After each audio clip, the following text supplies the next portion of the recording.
81వ GO అమలు కావాలని గ్రామ రెవెన్యూ సహాయకులు జగిత్యాలలో రాష్ట్ర ప్రభుత్వానికి విజ్ఞప్తి చేశారు. జగిత్యాల కో కలెక్టరేట్ కార్యాలయంలో ప్రజావాణి కార్యక్రమం నిర్వహించారు. ఈ సందర్భంగా వారు నిరసన వ్యక్తం చేసి రాష్ట్ర ప్రభుత్వానికి వినతి పత్రం అందజేశారు.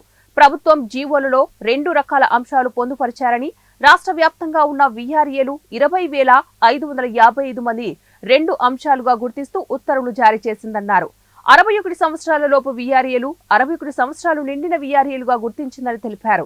61 సంవత్సరాలలోపు ఉన్న 16,758 మందిని రెగ్యులర్ చేసిందని, ఇంకా మిగిలిన 3,797 మంది వీఆర్ఏల వారసులకు కారుణ్య నియామకాలు ఉత్తర్వులు ఇవ్వలేదని ఆవేదన వ్యక్తం చేశారు. మేము జగిత్యాల జిల్లా వీఆర్ఏ 61 ఎబో వారసులము. మేము మన జగిత్యాల జిల్లాలో 158 మంది మిగిలిపోయి ఉన్నాం. ఇంకా మాకు గత సంవత్సరం ఆగస్టు నుంచి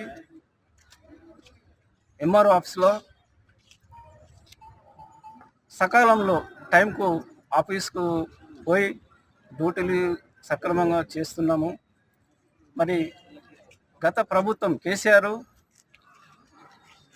వీఆర్ఏలను రెగ్యులర్ చేస్తూ మాకు పే స్కీలు ఇస్తా అని మాకు ప్రత్యేకంగా ఒక జీవో తీసి 81, 85 జీవో తీసి దాని ప్రకారంగా బిడ్డ మీకు చిన్న జీతంతో మీకు బ్రతకడం ఇబ్బంది అవుతుంది, మీకు జీతం పెంచి మీ జీవితాలను బాగు చేస్తానే ఉద్దేశంతో 81, 85 జీవో ప్రకారంగా మాకు ఉద్యోగాలు ఇస్తామని చెప్పిండు. అదేవిధంగా మాలో ఉన్న కొంతమందికి ఉద్యోగాలు వచ్చినాయి. మరి మేము ఇంకా మన తెలంగాణ స్టేట్లో ఇంకొక 4,000 మంది మిగిలిపోయినాము. దయచేసి కాంగ్రెస్ గవర్నమెంటు మాకు ఉద్యోగాలు ఆర్డర్స్ ఇప్పించి మా యొక్క జీవితాలను కాపాడాలని మేము కోరుతున్నాము.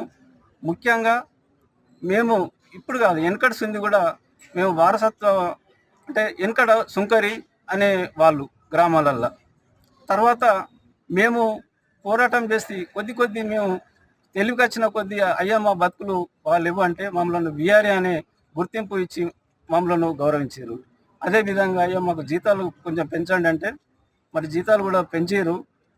గత ప్రభుత్వానికి ఈ ప్రభుత్వానికి కూడా మేము దయచేసి ఒక్కటే వేడుకుంటున్నాం, మాకు ఉద్యోగం ఆర్డర్ ఇప్పించి మాకు మమ్మల్ని కాపాడాలని దయచేసి మన గవర్నమెంట్ను మరియు సీఎం రేవంత్ రెడ్డి గారిని, మరి రెవెన్యూ మినిస్టరు పొంగులేటి శ్రీనివాసరెడ్డి సార్ను, మరి మిగతా కలెక్టర్లు అందరినీ, అదేవిధంగా ఈరోజు మేము జగిత్యాల కలెక్టరు సార్ గారిని కలిసి మా యొక్క బాధలు చెప్పుకోవడం జరిగింది.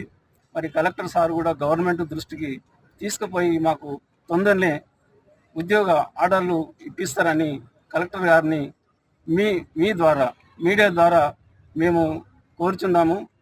మా మహిళలు ఉన్నారు మాతోని, చాలామంది మేము మన జిల్లాలో ఉన్న మొత్తం మంది వచ్చినాం కాబట్టి దయచేసి మమ్మల్ని గుర్తించి మాకు తొందర ఉద్యోగ ఆర్డర్లు వచ్చే విధంగా మాకు కలెక్టర్ గారు దయచేసి ప్రభుత్వం దృష్టికి తీసుకుపోతారని కోరుచున్నాను.